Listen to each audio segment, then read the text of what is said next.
I get asked all the time about the word metabolism, what metabolism is, why do I have a slow metabolism, like you name it. So today's video is all about metabolism and exactly what it is, because I think we overcomplicate it, or essentially overcomplicate what exactly the word truly means. So what metabolism is essentially it's the process in which the body breaks down food and drink to provide energy. And that's energy for fitness, that's energy for everyday life activities too as well.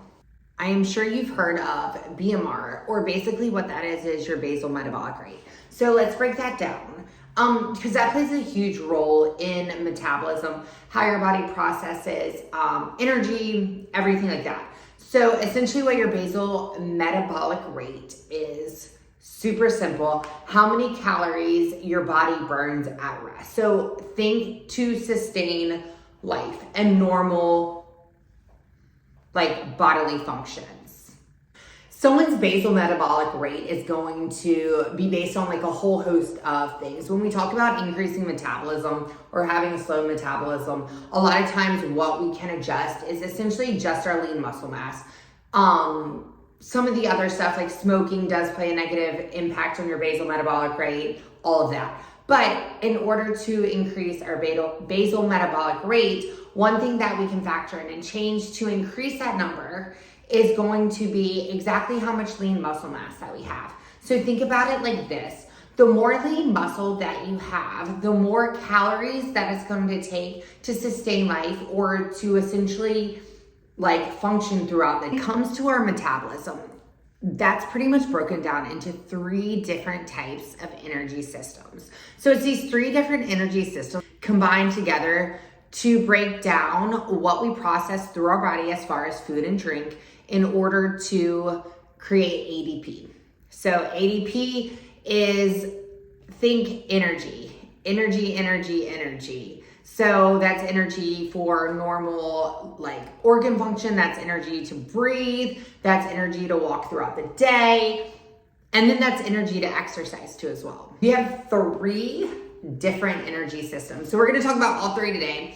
The first one being our phosphocreatine system. So I've talked about this in previous YouTube videos about the importance of creatine. So our first one, phosphocreatine system. So this is one system that helps essentially produce ADP. So this is a system that produces energy very quickly. So think about something like a sprint, or even that quick energy system from sitting to a standing position to get going. So it's about 10 seconds of work that's utilized during the phosphocreatine system. So quick, short bursts of energy. It's basically a phosphate molecule interacts with a creatine model. So we have our ADP, phosphate interacts with the creatine, ADP, the P, phosphate. Creatine adds an additional phosphate back into that ADP so it can cycle back. And then we have another ADP molecule that can be used as energy very quickly. Creatine is found in our muscle cells, but the thing is with creatine is we only have a certain amount that we can basically get from food that we maintain. So that's where supplementation does help. And that's where it'll help with that quicker burst of speed, agility, things like that. So that's why incorporating creatine within your diet is important. Okay, so this second type of energy system is going to be anaerobic glycolysis. So anaerobic, which means it does not require oxygen. And anaerobic is no oxygen, but glycolysis is essentially what the body utilizes, the energy system utilizes to break down carbs into energy.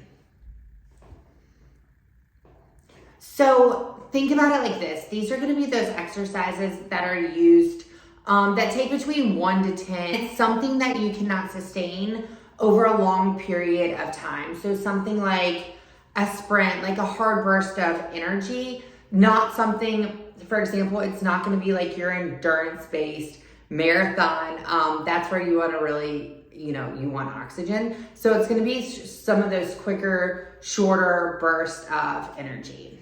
The longer amount of sustained work, essentially the longer amount of time you'll spend in this zone. So the glycolysis or aerobic glycolysis. So think something like an endurance marathon, long sustained work. And then we have beta oxidation. So that's kind of like the last component. It's not part of our type 3. But what beta oxidation is it's a lot slower moving.